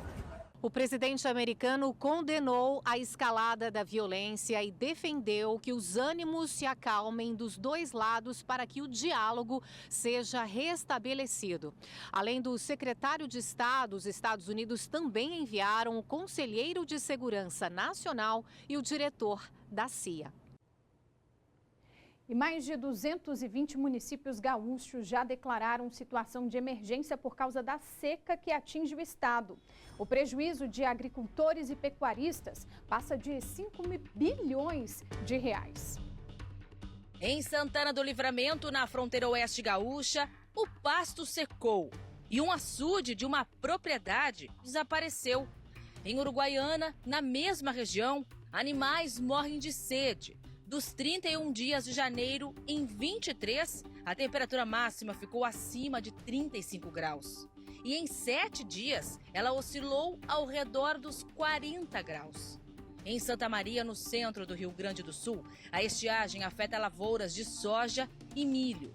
As espigas não conseguiram se desenvolver, para o desespero da Luciane, que também perdeu couve, cebolinha e repolho.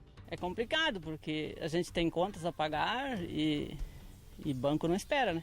Vai para o 4º ano que a gente enfrenta a seca e cada ano ela está ficando mais severa. A escassez de chuva já prejudica 45% dos municípios gaúchos. O prejuízo na agricultura e na pecuária já chega a 5 bilhões e 600 milhões de reais. Nós já temos hoje uma perspectiva de que essas perdas possam alcançar mais de 50 bilhões de reais no bolso do produtor rural, ou seja, diretamente aí no dinheiro que circula na economia do estado. Aqui em Camaquã, no sul do estado, a situação com a estiagem só não se agravou porque um grupo de agricultores utiliza um sistema de irrigação que existe há mais de 50 anos.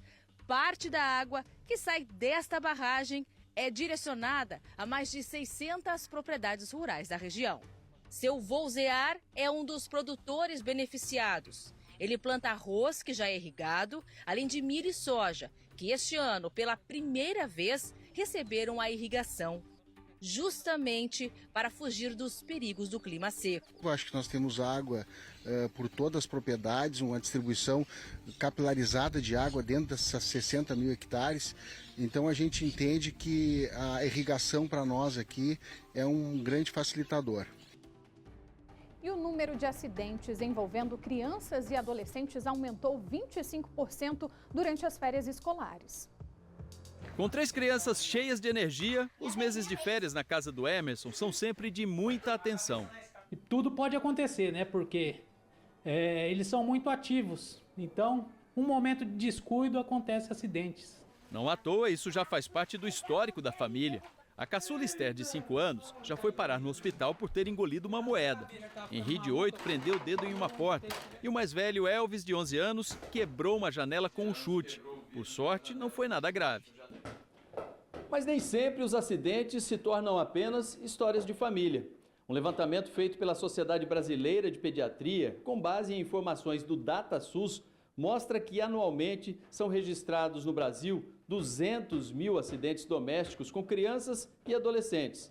E durante as férias, os casos aumentam cerca de 25%. É justamente nesse período que as crianças ficam mais tempo em casa que o ambiente pode se tornar mais perigoso. Segundo a Sociedade Brasileira de Pediatria, para crianças de até 2 anos, os riscos são queimaduras, afogamentos e quedas de pequenas alturas. De 2 a 6 anos, somam-se a esses casos atropelamentos e ferimentos com ferramentas e objetos cortantes. E a partir dos 6 anos, os perigos são maiores para quedas de bicicleta, de locais altos, traumas dentários e até ferimentos com armas de fogo. Por isso, esta médica lembra que é importante redobrar a atenção. Fazer esse checklist, as tomadas de casa sempre protegidas, não ter extensões à mostra de crianças que vão uma queimadura, um choque elétrico, as proteções de janelas com telas ou grades, por exemplo, a lavanderia, né? Não se pode ter coleção de água em balde e tigelas travessas, né? Bacias. Fica por aqui, mas antes de encerrar, eu queria pedir para você me seguir nas redes sociais. Meu Instagram é @victoria.melo__. Tem dica, sugestão de reportagem ou está assistindo o jornal? Me manda uma foto. Você pode aparecer aqui na telinha e a gente ainda bate um papo por lá pelo Instagram. Mais notícias locais você acompanha às 7h20 da noite com a Viviane Costa no SBT Brasília, 2ª edição. Fique agora com o SBT Esportes Brasília. Tchau, até amanhã.